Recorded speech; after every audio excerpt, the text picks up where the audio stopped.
The security alert pinged on my phone at exactly 2:47 p.m. on a Thursday. Someone had entered my apartment.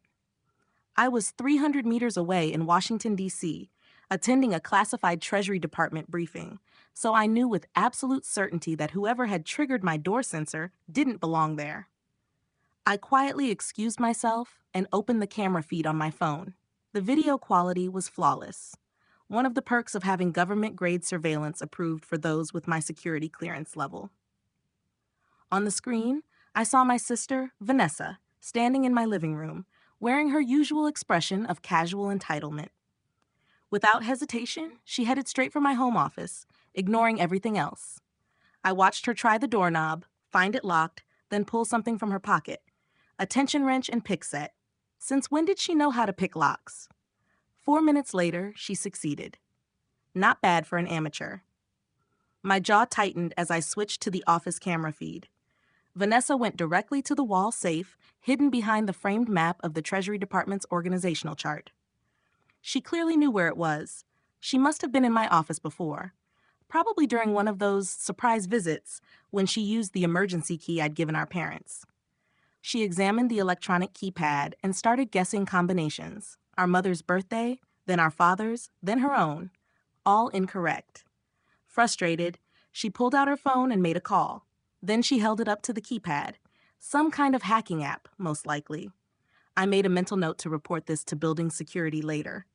5 minutes passed before the safe clicked open. Vanessa's face brightened with satisfaction as she pulled open the door and removed several sealed document folders.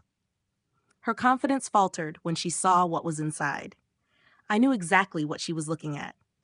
3 folders containing bearer bonds issued by the United States Treasury, totaling $500,000. Protected government securities I was authorized to safeguard as part of my job in the Treasury's Securities Fraud Division. To anyone else, they might look like decorative certificates, but she had no idea what she was holding. I watched as she stuffed the folders into her oversized purse, closed the safe, and hurried out of my apartment. I sat motionless for several seconds, processing what I had just seen. Then I made 3 calls, to my supervisor, to the Treasury Inspector General's office, and finally to the Secret Service Financial Crimes Task Force. All 3 gave identical instructions: lock everything down, file the theft officially, and do not attempt recovery myself. Those are registered instruments, my supervisor said tensely. Their serial numbers are tracked. If anyone tries to cash or transfer them, the system will flag it instantly. But Sarah, your sister just committed multiple federal crimes. You understand that?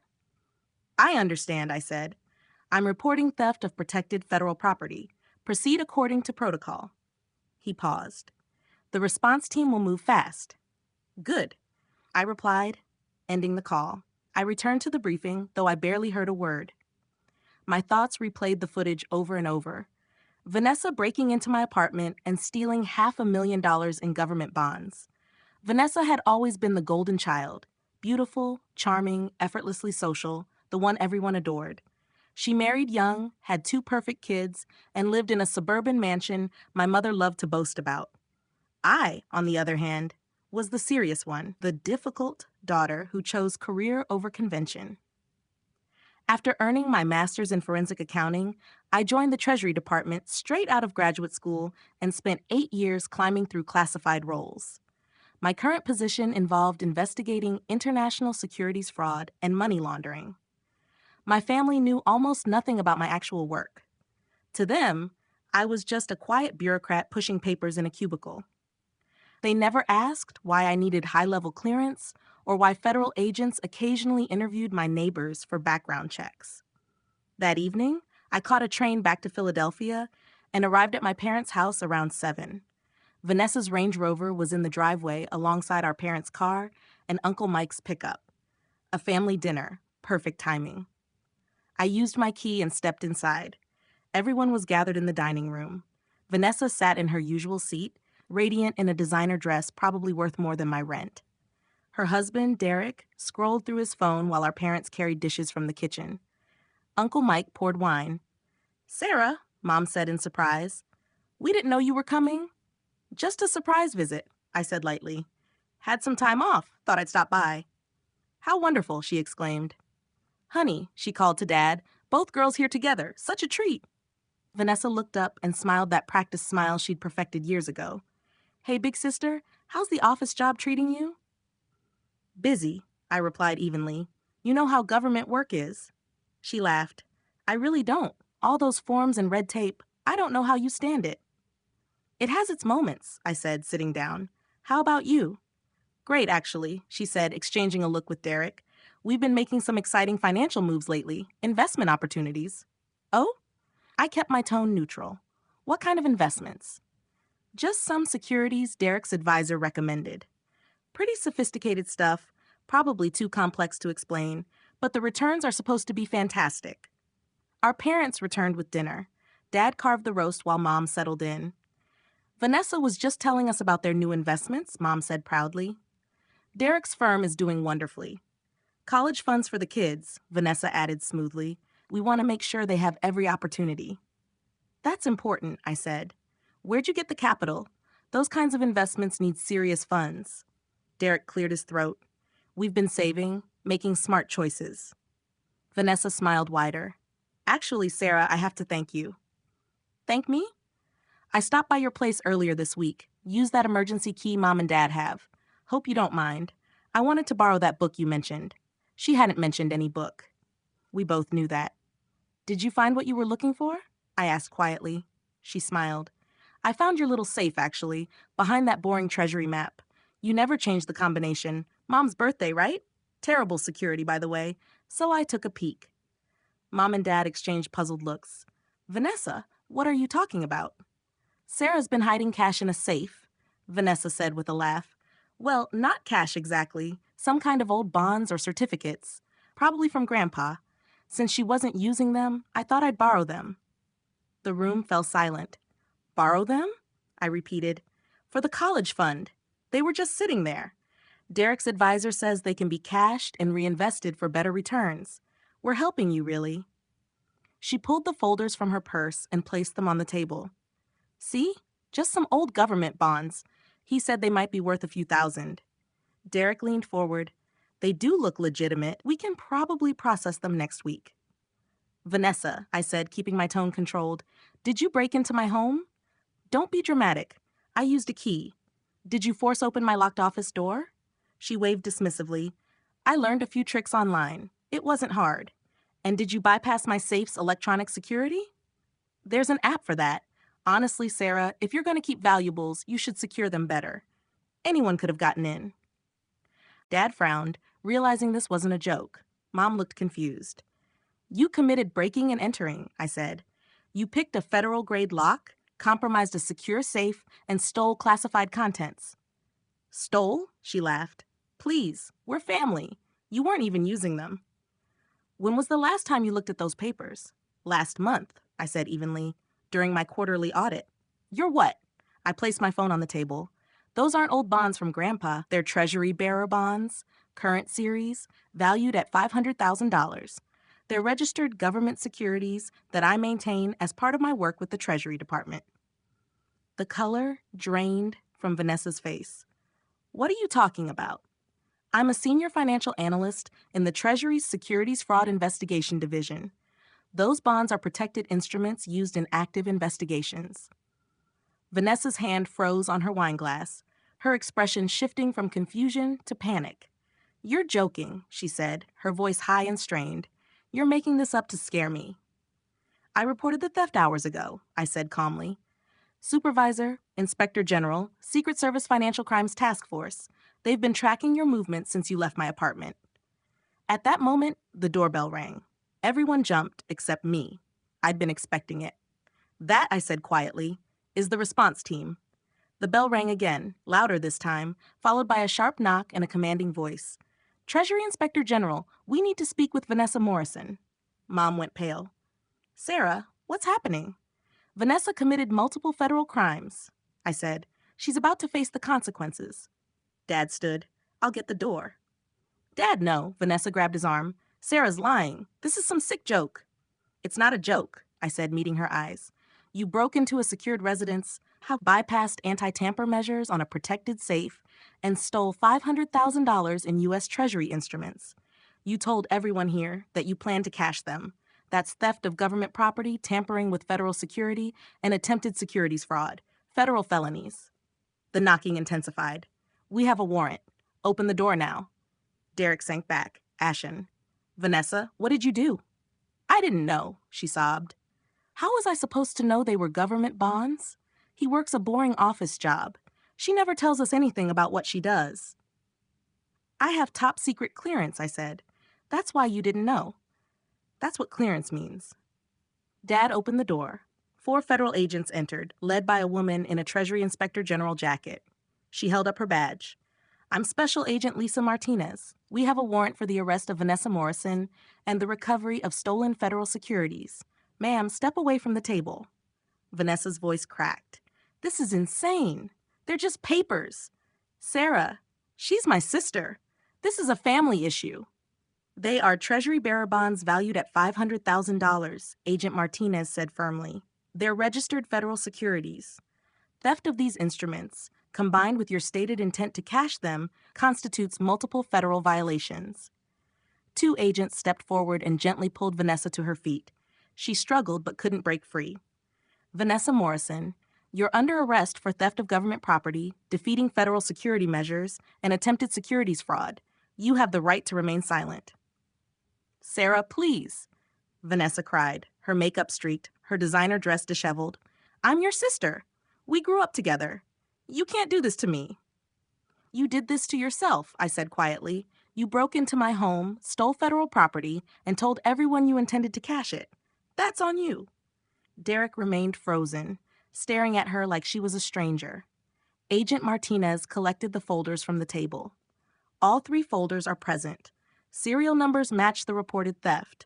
Dr. Chin, you will need to come to the field office tomorrow to verify the instruments and provide a formal statement. Of course, I said. Ask for me, Agent Martinez, 9 a.m. The room went silent as Vanessa was escorted to one of the black SUVs in the driveway. She continued crying, pleading with our parents. Mom whispered, How long? Agent Martinez paused at the door. Theft of government property carries up to 10 years. Defeating federal security adds 5 more. Attempted securities fraud is an additional 20. The U.S. Attorney will determine final charges. Your daughter is looking at substantial federal prison time. Dad's voice cracked. For some bonds? $500,000? Federal property, sir, I corrected. The Treasury Department doesn't negotiate on these charges. It's a matter of national financial security. They secured Vanessa in the SUV. The dining room was silent except for Mom's quiet weeping. Uncle Mike finally spoke. Sarah, what exactly do you do for the government? I investigate international securities fraud, money laundering, and criminal organizations manipulating financial markets. I handle classified information and protect federal instruments. Vanessa just stole $500,000 in Treasury bonds, actively tracked in federal databases. The moment she took them, the system flagged the theft. Her financial advisor would have been legally required to verify them with Treasury, automatically triggering a federal investigation. Derek sank back into his chair. The advisor, oh God. If he tries to cash them, he'll be questioned as a potential co-conspirator. Yes, I said. Treasury will investigate whether he was aware of the theft. If he was, he could face charges too. We didn't know, Derek said hollowly. She told us they were old bonds she found, and you said she could take them. That's not what happened. She broke into my home, picked my office lock, cracked my safe, and stole federal property. Security footage shows everything. Mom's voice trembled. Security footage? Yes, I said. I maintain surveillance at my residence as part of my clearance requirements. I received the alert while in D.C., pulled up the feed, and followed proper reporting procedures. Dad shook his head. She's your sister, Sarah. How could you let them arrest her? Over money? No, I said firmly. Over federal crimes. If I hadn't reported it, I'd be charged with conspiracy, lose my clearance, and probably face prison myself. Mom pleaded. Couldn't you have worked something out? Warned her? Told her to return them? The bonds were in her possession for 4 hours. She contacted a financial advisor and attempted to cash them. That's attempted securities fraud. There's no negotiating with federal law. Uncle Mike rubbed his face. Vanessa always acted like rules didn't apply to her. They don't, At least, not when family smooths over her mistakes. But federal crimes aren't negotiable. The Treasury Department doesn't care if she's charming or if mom and dad love her more. Mom snapped. We don't love her more. I looked around the table. When's the last time any of you asked about my work, visited my apartment, expressed pride in what I do? You've visited Vanessa's home dozens of times. I've lived in Philadelphia 8 years. You've been twice. Vanessa assumed my work was meaningless because you all assumed it. That's why she thought those bonds were just old papers. Dad started to speak, but I cut him off.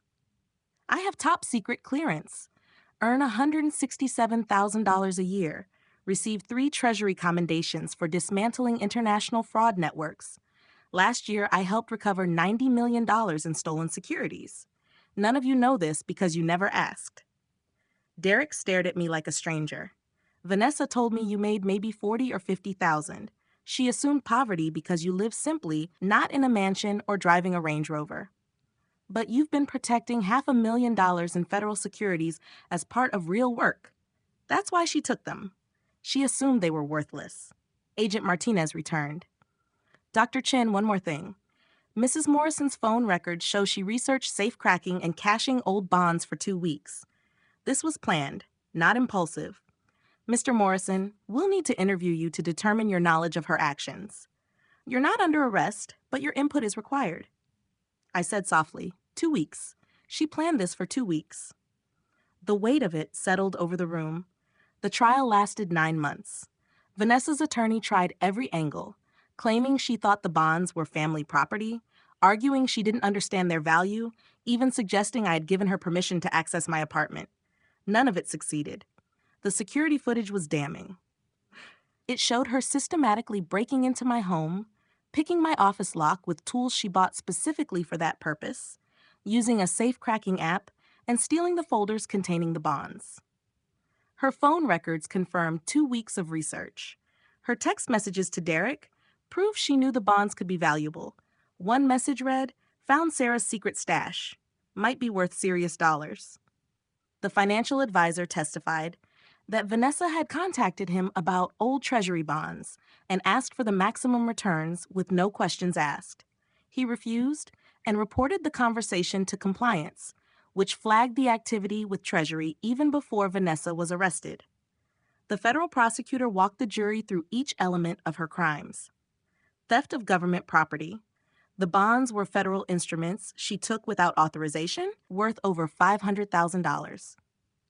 Defeating federal security measures. She had researched, purchased lockpicking tools, and used an app to bypass the safe. Attempted securities fraud. She tried to cash the bonds through a financial advisor, fully aware they were not hers.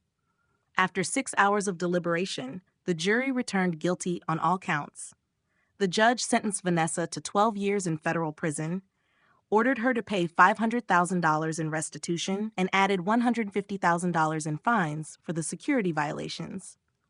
Vanessa sobbed throughout the hearing. Mom and Dad sat in the gallery, looking decades older than 9 months prior.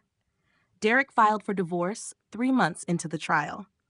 Before imposing the sentence, the judge addressed Vanessa directly. You didn't steal from a store or a stranger. You systematically planned and executed a theft from your own sister, targeting her specifically because you assumed she was vulnerable and her work unimportant. You violated her home, her security, and her trust. The stolen property were federal securities, making this a matter of national security, not family drama. Theft of government property will not be treated lightly, regardless of familial relationships. Afterward, Mom approached me.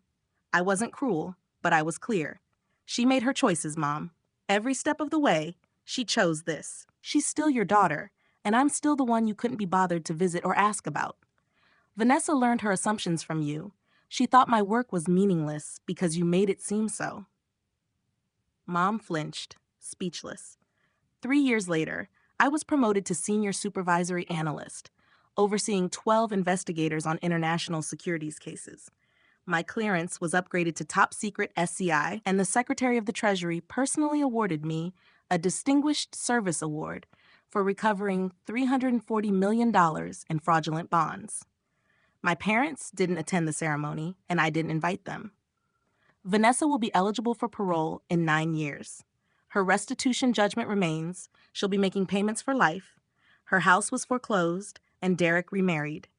The children live with him and barely speak to their mother. Sometimes I wonder if she finally understands what she stole, realizing that her so-called boring bureaucrat sister was actually protecting $500,000 in federal securities as part of work critical to national security. But mostly, I focus on my work. Securities markets don't care about family drama. Fraud cases don't require validation from people who can't understand them. The work itself is enough. My apartment now has military-grade security, biometric locks, encrypted safes with tamper-evident technology, and AI-monitored surveillance systems. The Inspector General approved the upgrades, and Treasury funded the installation. I didn't change the emergency key policy. My parents still have a key, though they've never used it. I'm not bitter. I've stopped expecting recognition from those who never valued what I do. Last month, one investigation led to the arrest of an international fraud ring that stole $2.3 billion in securities from 7 countries. 3 foreign governments sent official commendations. I considered sending the articles to my parents, but I remembered years of their assumptions. Boring office job, no accomplishments worth noting, maybe I should be more like Vanessa. Instead, I filed the commendations and moved on. Some people build validation from family approval. I built mine from classified briefing to classified briefing, from commendation to commendation. The work speaks for itself. Vanessa writes occasionally from federal prison in West Virginia. Her letters start with apologies and end with requests, usually for help reducing her sentence, restitution, or parole letters. I don't respond. Lessons aren't learned if someone is rescued from the consequences of their choices. She spent her life believing rules didn't apply to her. Federal prison is teaching her otherwise. I'm teaching myself that my worth isn't defined by family recognition. The work is enough. Over time, I've focused entirely on my work. The cases I investigate, the frauds I prevent, the securities I protect, that's my measure of success. Family validation isn't necessary. Some people are born into families that celebrate their achievements. Others, like me, must build recognition through their work. From classified briefing to classified briefing, from commendation to commendation, until the accomplishments speak louder than any doubter ever could. My apartment's security reflects lessons learned. Biometric locks, encrypted safes with tamper-evident technology, AI-monitored surveillance systems. Everything is designed to prevent a repeat of what Vanessa attempted. The Treasury Inspector General approved all upgrades, and Treasury funded their installation. The emergency key policy remains unchanged for my parents, but they've never used it. I've stopped expecting people to respect what I do. My career and responsibilities are sufficient. Last month, one of my investigations led to the arrest of an international fraud ring that stole $2.3 billion in securities across 7 countries.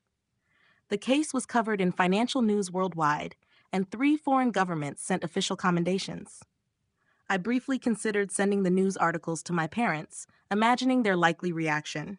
Sarah's just in a boring office job. She'll never amount to anything. Vanessa's doing so well, maybe Sarah should follow her example. Instead, I filed the commendations in my office and moved on. My satisfaction comes from the impact of my work, not from familial approval. Vanessa's letters arrive occasionally from federal prison in West Virginia. They begin with apologies and end with requests. Can I speak to the prosecutor, reduce her restitution, or write to the parole board? I don't respond. Some lessons can only be learned through consequences. She spent her life believing the rules didn't apply to her. Federal prison is teaching her otherwise. I've learned that my worth isn't tied to whether my family acknowledges it. The work itself provides purpose and validation. Protecting federal securities, uncovering financial fraud, and ensuring national financial security are accomplishments independent of any family drama. My success is measured in cases closed, frauds prevented, and securities safeguarded. It's a quiet pride, self-earned and unassailable. Even 3 years after Vanessa's arrest, her actions continue to underline a larger truth. Charm, beauty, and favoritism do not exempt anyone from consequences. Meanwhile, consistent dedication, expertise, and responsibility yield recognition, respect, and impact, sometimes far beyond family or immediate circles. I've internalized that principle. The bonds she stole remain a stark reminder. They aren't just documents, they are federal instruments, protected and tracked. Their theft could have triggered major financial and legal consequences, and the system detected her actions instantly. That security network, the protocols, and my adherence to them are not just professional requirements, they're safeguards for the integrity of national finance. I now maintain that standard in every aspect of my work and personal security. Vanessa's situation also highlighted the importance of planning and foresight. She thought her charm and familiarity could bypass systems and consequences. She was wrong. Federal oversight, strict procedures, and accountability ensured she faced the repercussions of her choices. Meanwhile, my adherence to protocol and vigilance protected both the securities and my professional standing. The contrast is instructive. Rules, systems, and diligence matter more than family bias or personal assumptions. I've stopped expecting validation from those who never valued my work. The only acknowledgement I need comes from the results. The fraud stopped, the securities protected, and the integrity of the system maintained. My career has allowed me to see the broader impact of my actions. Each investigation, each recovery of stolen securities confirms that the work itself is sufficient. The trial concluded with Vanessa's conviction. Her attorney had attempted every defense, claiming she thought the bonds were family property, arguing ignorance of their value, and even suggesting I had given her permission to access my apartment. None of it succeeded. The security footage, phone records, and communications provided undeniable evidence of premeditation and theft. The jury deliberated for 6 hours and found her guilty on all counts: theft of government property, defeating federal security measures, and attempted securities fraud. The judge sentenced her to 12 years in federal prison, with $500,000 in restitution and an additional $150,000 in fines for security violations. Vanessa sobbed through the sentencing. Mom and Dad sat in the gallery, visibly aged by the ordeal. Derek filed for divorce 3 months into the trial, and the children now live with him, barely speaking to their mother. Before imposing the sentence, the judge addressed Vanessa. You did not steal from a store or a stranger. You systematically targeted your sister, violating her home, her trust, and her security. The stolen property were federal securities, making this a matter of national security. Theft of government property will not be treated lightly, regardless of family relationships. After the trial, I spoke with Mom. I wasn't cruel, but I was clear. She made her choices. Every single step was hers. Vanessa learned from you that my work was unimportant. That's why she assumed the bonds were meaningless. That assumption was her motivation, not some misunderstanding. Mom had no response. 3 years later, I was promoted to senior supervisory analyst, overseeing 12 investigators handling international securities cases. My clearance was upgraded to top secret SCI, and I received a Distinguished Service Award from the Secretary of the Treasury for recovering $340 million in fraudulent bonds. My parents did not attend the ceremony, nor did I invite them. Vanessa will be eligible for parole in 9 years.